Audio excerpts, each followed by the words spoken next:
అశ్వ సంవత్సరంలో కైలాస యాత్ర Shri Gayatri tours and travels 8977349696. Sir, రీసెంట్గా కాకతీయ కాలేజీకి చెందిన అమ్మాయి కూడా సీనియర్స్ చేసిన ర్యాగింగ్ వల్ల, వాళ్ళు కొట్టడం వల్ల ఎలకల మందు తిని చనిపోయింది. చనిపోతున్నప్పుడు వాళ్ళ మదర్ ఫైనల్గా డాక్టర్ ఇంకా ఆమె బతకదు, ఏదైనా ఫైనల్గా మాట్లాడండి అన్నప్పుడు ఒక వీడియో తీసి పెట్టారు సార్. అది చూస్తే నిజంగా చాలా బాధ అనిపించింది. అంటే మొత్తం అందరూ అమ్మాయిలే ఉన్నారు ఆ కేసులో. సో అటువంటి ఇన్సిడెంట్స్ చూసినప్పుడు జనాలు ఎంత టెక్నాలజీ పెరుగుతున్నా కూడా మనం ఇంకా ఎంత డౌన్ఫాల్లో ఉన్నామనేది చాలా బాధ అనిపిస్తుంది. పోలీసులు కూడా అసలు ఆ సీనియర్స్కి సపోర్ట్ చేశారు అని చెప్పి ఇది చూసినప్పుడు మీకు ఏమనిపిస్తుంది? ఇది చాలా హృదయ విదారకంగా ఉంది. ఇప్పుడు ఏంటంటే మీరు చెప్పిన ఈ ఇన్సిడెంటే కాదు, కోకొల్లలు ఇవే చూస్తున్నాం ఇటీవల కాలంలో.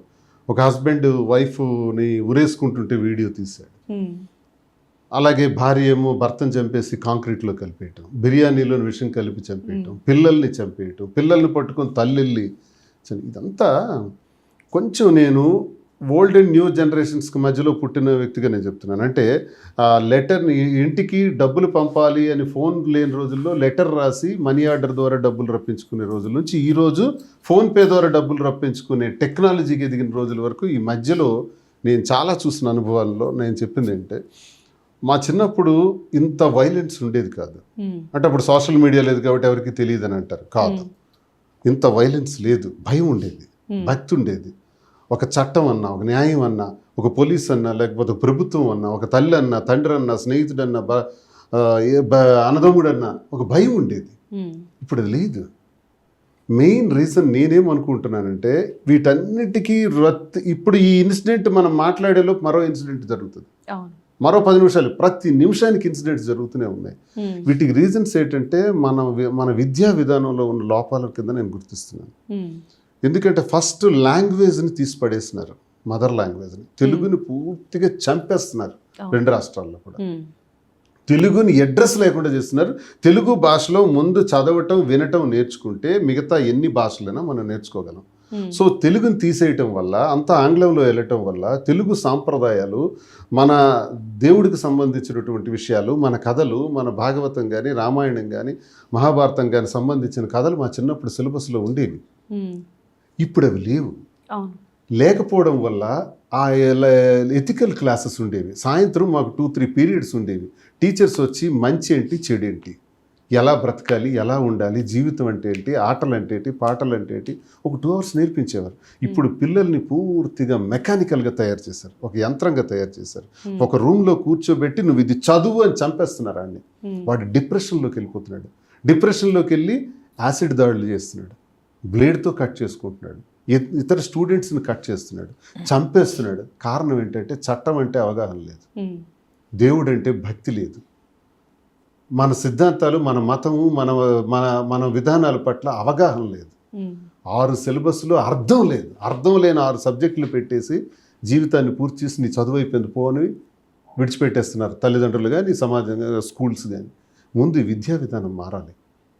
ప్రతి ఒక్కరికి కూడా సాయంత్రం లిటరేచర్ చెప్పాలి. వాళ్ళు ఏ మతం అయితే ఆ మతం అని. కానీ ఆ మతంలో ఉన్న ఖురాన్లో కూడా చాలా గొప్ప సూక్తులు ఉన్నాయి.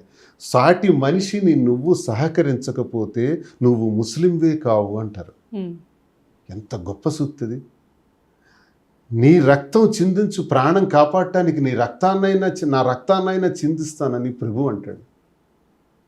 హిందూ మతంలో ఇలాంటివి కొన్ని 100,000 సూక్తులు ఉన్నాయి. ఇవి పిల్లలకు మనం చెప్పట్లేదే, నేర్పించట్లేదు. పిల్లలు ఎలా బాగుపడతారు? మన విద్యా విధానమే తప్పు ఉంది. మన తల్లిదండ్రులు కూడా బాధ్యత వహించట్లేదు. పిల్లల్ని ఫస్ట్ పుట్టిన దగ్గర నుంచి తీర్చిదిద్దవలసింది ముందు తల్లిదండ్రులు, తర్వాత గురువు, తర్వాత స్కూల్, తర్వాత సమాజం. ఇవన్నీ కొరవడే ఇప్పుడు. కాబట్టి ఇలాంటి ప్రమాదాలు జరుగుతున్నాయి. ఈ కోసుకోవడాలు, కొట్టుకోవడాలు, చంపుకోవడాలు, ఆఖరికి డిప్రెషన్లోకి వెళ్ళి ఆత్మహత్యలు చేసుకున్నాడు. ఇప్పుడు అమ్మాయిని కొట్టారు, మీరు చెప్పిన అమ్మాయిని. ఇప్పుడు అమ్మాయి పేర్లు చెప్పింది. వాళ్ళ పరిస్థితి ఏంటి? లైఫ్ టైం జైల్లో ఉండాల్సిందే. అయిపోయింది వాళ్ళ లైఫ్. ఇంకా తెలిసి చేశారా? తెలియక చేశారు, ఆవేశంతో చేశారు, పరిజ్ఞానం లేక చేశారు, చట్టం అంటే తెలియక చేశారు, మనిషి అంటే విలువ తెలియక చేశారు, చావు అంటే విలువ తెలియక చేశారు. చచ్చిపోతే మళ్ళీ పుట్టమన్న జ్ఞానం వాళ్ళకు ఉందా, స్పృహ ఉందా? తెలియదు. కాబట్టి ఇది చేసేసినారు. ఇది శాశ్వతం అనుకుంటున్నారు. మన పుట్టుక, మన జీవితం, మనం ఉన్న కాలం ఇదే శాశ్వతం అనుకుంటున్నారు. గంట పోతే ఉంటామో లేదో కూడా మనకి తెలియదు. ఈ విలువలు ఎప్పుడైతే తెలియవో ఇలాంటి విపరీతమైన రాక్షసత్వమైన ప్రమాదాలు చోటు చేసుకుంటాం. విద్యా వ్యవస్థలో సిలబస్ మారాలి, విలువలు తెలియజేయాలి. 6 సబ్జెక్టులు చదివేసి ఫస్ట్ క్లాస్ పాస్ అయిపోతే వాడికి చదువు వచ్చినట్టు కాదు, వాడు తెలివైన వాడు కాడు. ఈ సముద్రం, ఈ ప్రజలు, ఈ విశ్వం అనే సముద్రంలో ఈత కొట్టడం రావాలి, బ్రతకడం రావాలి. స్ట్రగుల్ ఫర్ ఎగ్జిస్టెన్స్, బ్రతకటం కోసం స్ట్రగుల్, ఒక యుద్ధమే చేయాలి. ఆ యుద్ధం ఎలా చేయాలో నేర్పాలి, ఎలా బ్రతకాలో నేర్పాలి. అది రానంతకాలం ఈ చదువుల వల్ల ప్రయోజనం ఉండదు. చదువులు సరైన విధానంలో తీసుకెళ్ళట్లేదు అన్నది నా భావన. నేను చాలా కాలం నుంచి ఇదే బాధపడుతున్నాను. ఆ విధానం మారితే కొంత అవకాశం వస్తుందని నేను నమ్ముతున్నాను. తల్లిదండ్రులు కూడా మంచి విషయాలు నేర్పాలి, చెప్పాలి. పిల్లలకు కూడా ఇప్పుడు ఆ పిల్లని కొట్టినప్పుడు ప్రతి విషయం, ఒక ఇంటికి బిడ్డ వచ్చింది, ఎందుకు ఒక మూల కూర్చుంది, ఎందుకు డిప్రెషన్లో ఉంది, ఎందుకు తను బాధపడుతుంది, మీకెందుకు ఆ విషయం చెప్పలేకపోయింది అంటే you are maintaining distance with your own children. మీ పిల్లల్ని మీరు కనీసం వాళ్ళ బాధ్యతలు పట్టించుకోవట్లేదు, వాళ్ళ మనసులో ఏముందో తెలుసుకోవట్లేదు. కాబట్టి అమ్మాయి డిప్రెషన్లోకి పోయి విషయం తాగేసింది. ఒకవైపు సమాజం స్కూల్లో అలా చేస్తే ఆ పిల్లలకు తెలియదు, ఆ టీచర్స్కి తెలియదు, ఆ యాజమాన్యానికి తెలియదు, వాళ్ళు ఎవరు పట్టించుకోలేదు. ఇంటికి వస్తే తల్లిదండ్రులు కూడా పట్టించుకోవాలి. వాళ్ళు కూడా ఎందుకు ఇలా ఉన్నామని అడగలేదు. ఇప్పుడు అడుగుతున్నారు డెడ్ బాడీ దగ్గర. ఆమె ఆఖరి గడియలో మాట్లాడుతున్నారు. అదే 4 విషయాల ముందు మీరు మాట్లాడి ఓదార్పునిచ్చి ధైర్యం ఇచ్చి ఆ స్కూల్ యాజమాన్యానికి చెప్పి లేదా పోలీస్ కంప్లైంట్ ఇచ్చుంటే ఈ సమస్య పరిష్కారం ఏంటిది కదా. ఎందుకు ఇలా చేస్తున్నారు? ఇదంతా బాధ్యత లేనితనం. సమాజంలో చాలా మార్పు రావాలి, జ్ఞానాన్ని పొందాలి, జ్ఞానం పెంచుకోవాలి. ఇది తెలియకే ఇవన్నీ జరుగుతున్నాయని నేను అనుకుంటున్నాను. ఇది పరిష్కారం అంటే ఎన్ని పరిష్కారం చేయగలం, ఎన్నింటికి పరిష్కార మార్గాలు మాట్లాడగలం, ఎన్ని తప్పు ఒప్పులను మాట్లాడగలం, అసలు ఈ తప్పు ఒప్పులు జరగటానికి మూల కారణాలు ఏంటో వెతకాలి, ఆ మూలాలని ప్రక్షాళన చేయాలి. అప్పుడు దీనికి సమాధానం దొరుకుతుంది అన్నది నా అభిప్రాయం. అక్క, యాజ్ ఎ స్ట్రాంగ్ ఉమెన్గా మీరు చెప్పండి, రీసెంట్గా కూడా మన తెలుగు స్టేట్స్లోనే ఒక అమ్మాయి, ఒక యూట్యూబర్ కూడా ఆమె లవ్ చేసి పెళ్లి చేసుకున్న, సో వాళ్ళ భర్తే ప్రెగ్నెంట్ అని కూడా చూడకుండా వాడు అతి దారుణంగా కత్తులతో ఎక్కడ పడితే అక్కడ కోసేసి చంపేసి వెళ్ళిపోయాడు. వాళ్ళ అమ్మ నాన్న కానివ్వండి, వాళ్ళ బ్రదర్స్ కానివ్వండి, రోడ్డును పడి ఏడుస్తున్నారు. అసలు ఉమెన్స్ అనేవాళ్ళు ఎంత స్ట్రాంగ్గా ఉన్నా కూడా ఎవడో ఒకటి చేతిలో మోసపోవడం, వాళ్ళు ప్రతి దానికి ఈజీగా చంపేయడమే ఒక మార్గం అనుకుని అబ్బాయిలు కూడా చాలా ఈజీగా తీసుకుంటున్నారు. అసలు ఇటువంటి ఇన్సిడెంట్స్ జరుగుతాయి అనే థాట్ వచ్చినప్పుడే అసలు దీనిలోంచి బయటికి రావడం కరెక్టా? అసలు నేను కూడా చూసాను, ఆ సిచ్యువేషన్ చూసి నా మనసుకు చాలా బాధ అనిపించింది. ఒక ప్రెగ్నెంట్ ఉమెన్ని వాడు అలా చంపడం, అసలు అలాంటి బాస్టర్స్ని నాకు తెలిసి వెంటనే హ్యాంగ్ చేసే చట్టాలు అయితే నాకు రావాలని కోరుకుంటున్నాను. ఎందుకంటే చిన్న చిన్న పిల్లల్ని రేప్ చేసి చంపేస్తున్నారు. మొన్న ఒక పిల్లని రేప్ చేసి చంపేసి పడేశాడు. అలాంటి వాళ్ళని వెంటనే అసలు అక్కడే చంపేసే చట్టాలను అయితే తీసుకొని రావాలని నేనైతే కోరుకుంటున్నాను. మెయిన్గా అమ్మాయిలకైతే నేను ఒకటి చెప్పాలనుకుంటున్నాను, జీవితంలో ప్రేమ అనేది ఒక పార్ట్గా తీసుకోవాలి, ప్రేమే జీవితం అయితే కాదు. సో చాలా మంది పిల్లలు ఏంటంటే ప్రేమే జీవితంలో బ్రతికేస్తున్నారు, బాగా ఎడిక్ట్ అయిపోవడం, అది లేకపోతే ఏదో లైఫ్ లేదన్నట్టు ఫీల్ అవ్వడం లాంటి పనులు అయితే చేస్తున్నారు. ఆడపిల్లలు దానిలోంచి ఖచ్చితంగా బయటకు రావాలి. లవ్ అనేది లైఫ్లో ఒక పార్ట్ మాత్రమే. జీవితం అనేది మన జీవితం ఒకేసారి వస్తుంది. మన శ్రీన్ గారు అన్నట్టు ఇంకొక జీవితం ఉంటుందో లేదో కూడా నాకైతే తెలీదు. అవన్నీ ట్రాష్, నెక్స్ట్ జన్మ, గత జన్మ, మళ్ళీ పుడతాం అనేది నాకు తెలిసి అవేమీ ఉండవు. సో ఈ జీవితం మనకిచ్చిన అందమైన జీవితం భగవంతుడు మన కోసం ఇచ్చాడు. ఇది ఎవరి కోసం బతకడానికో కాదు. సో మన లైఫ్ మనం అందంగా బతకాలి, మనం ఫైనాన్షియల్గా ఇండిపెండెంట్గా ఎదగాలి. ప్రతి ఉమెన్ కూడా మనం ఆర్థికంగా ఫస్ట్ మనం స్వాతంత్రం రావాలి. మనం బ్రతకడానికి మనం ముందు సంపాదించుకునే స్థాయికి మనం చేరుకోవాలి, బాగా చదువుకోవాలి. అప్పుడే జీవితంలో ప్రేమ అనేది ఒక చిన్న పార్ట్, ఒక 80% లైఫ్ ఇది చూసుకుంటే ఒక 20% పార్ట్గా మాత్రమే చేసుకోవాలి. అది లేకపోతే లైఫ్ కోల్పోవడం, సూసైడ్లు చేసుకోవడం, డిప్రెషన్లోకి వెళ్ళిపోవడం అలా ఏమీ చేయకూడదు. లైఫ్లో చాలా అవకాశాలు ఉంటాయి, చాలా ఛాన్సెస్ ఉంటాయి. మనం చాలా ఫిజికల్లీ హ్యాండిక్యాప్డ్ ఎంతమందిని చూడట్లేదు, చేతులు కాళ్ళు లేకుండా జీవితాలు వాళ్ళ లైఫ్ లీడ్ చేస్తున్నారు. అంటే మనం ఈ సిచ్యువేషన్ ఉన్నందుకు అసలు చాలా హ్యాపీగా ఫీల్ అవ్వాలి. అలాంటి వాళ్ళని చూసి మనం చాలా నేర్చుకోవాలి. లైఫ్ ఎప్పుడు అలాగంటే ఫిజికల్లీ హ్యాండిక్యాప్డ్ ప్రతి ఒక్కరూ సూసైడ్ చేసుకుని చచ్చిపోవాలి పుట్టగానే, అంతే కదా. ఎందుకు వాళ్ళు లైఫ్ లీడ్ చేస్తున్నారు, ఛాలెంజింగ్ గా తీసుకొని లైఫ్ని చాలా ఛాలెంజింగ్ గా బ్రతుకుతున్నారు, చాలా టాలెంట్స్ తో బ్రతుకుతున్నారు. ఫిజికల్లీ హ్యాండిక్యాప్డ్ కూడా అన్నీ మనకి దేవుడు ఇచ్చి చక్కగా మనకి కాళ్ళు చేతులు అన్నీ శుభ్రంగా ఉండి ఎవరి కోసం మనం ప్రాణాలు తీసుకోవడం ఏంటి, మనం సూసైడ్ చేసుకోవడం ఏంటి.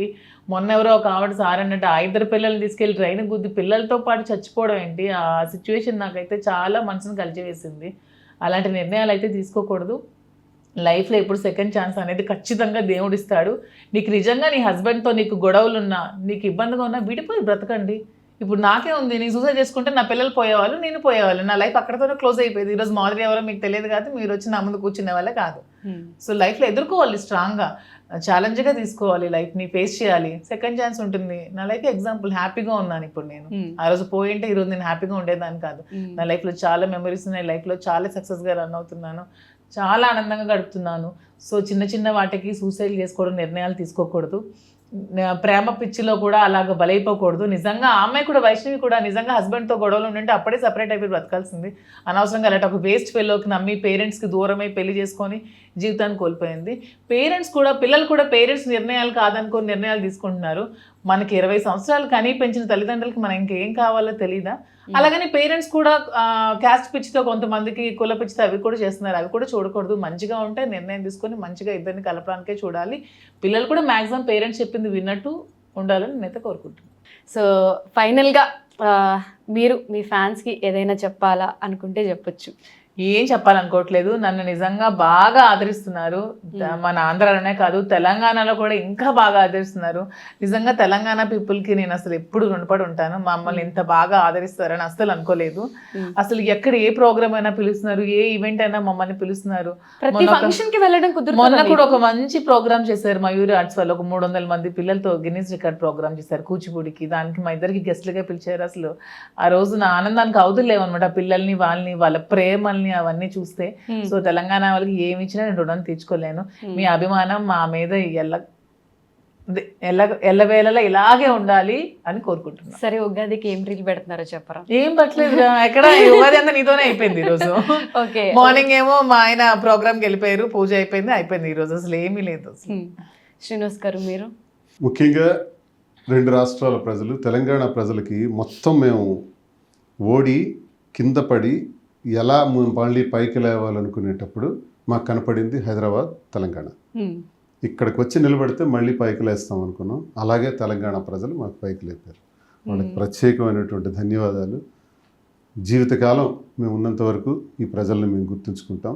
అలాగే మేము ఈ స్థాయికి రావడానికి సహకరించినటువంటి శ్రీకాకుళం, ముఖ్యంగా టెక్కలి నియోజకవర్గం ప్రజలు ఈ స్థాయిని నాకు తీసుకొచ్చి ఇంతవరకు తెచ్చారు. మరి వాళ్ళకి నేను జీవితకాలం రుణపడున్నాను. 2 రాష్ట్రాల్లో ఎంతమందికి మేము పరిచయం అయినాం. పరిచయం అయినంత వరకు కూడా మీ నమ్మకాన్ని మేము ఉమ్ము చేయకుండా, ఏదైతే ప్రజలు మా మీద ఆశ పెట్టుకున్నారో, వ్యాపార పరంగా కానీ రాజకీయంగా కానీ ఏదైతే ఆశ పెట్టుకున్నారో వాటి కోసం నిరంతరం పనిచేస్తానని, కృషి చేస్తానని, ప్రతి రక్తపు బొట్టు అందుకే నేను కేటాయిస్తానని నా ప్రజలకు నేను తెలియజేస్తున్నాను, అభిమానులకు తెలియజేస్తున్నాను. విమర్శకులకు నన్ను ప్రతి మెట్టు ఎక్కడానికి మరింత ప్రోత్సహిస్తున్నటువంటి వారి విమర్శలు, వారి పదునైన విమర్శలకు ప్రత్యేక ధన్యవాదాలు. విమర్శకులకు, ట్రోలర్స్కు కూడా తెలియజేసుకుంటున్నాను. ఓకే, అంటే మీరు ఎక్కడుంటే అక్కడ సక్సెస్ ఉంటుంది, అండ్ ఏది చేసినా సక్సెస్ ఉంటుంది. అలానే ఇప్పుడు కూడా సక్సెస్ అయ్యారు. తెలంగాణ రియల్గా చాలా పెద్ద మనసు వాళ్ళది. అసలు నిజంగా 1 year నుంచి చూస్తున్నాను వాళ్ళ ప్రేమానురాగాలకి అసలు కొలమానమే లేదు అసలు. సో తెలంగాణ ప్రజలు మీ ముక్క చుక్కతో పాటు మాధురి అక్కను కూడా మీ ఇంట్లో పెట్టేస్తారు. ఆల్రెడీ ఇంటింటికి వచ్చేసారు మీరు ఎక్కడ వాళ్ళ ఇంటి దగ్గరలో మిగతా ముక్క చుక్క చాలా కామన్ కదా. సో వాళ్ళ ఇంటి దగ్గరలో ఎక్కడ బ్రాంచ్లు పెట్టి మీరు అక్కడికి కూడా ముక్క చుక్క మాధురి అక్క వెయిట్ చేస్తున్నారు మీకోసమే. వాళ్ళు ఇంటి దగ్గరలో బ్రాంచ్లు పెడితే మీతో సెల్ఫీస్ దిగుదామని. రియల్లీ చాలా చాలా చాలా అసలు తెలంగాణ పీపుల్ కోసం చెప్పడానికి మాటలు సరిపో. అలాగని మా ఆంధ్ర తక్కువ కాదు, ఫీల్ అవుతారు వాళ్ళు కూడా.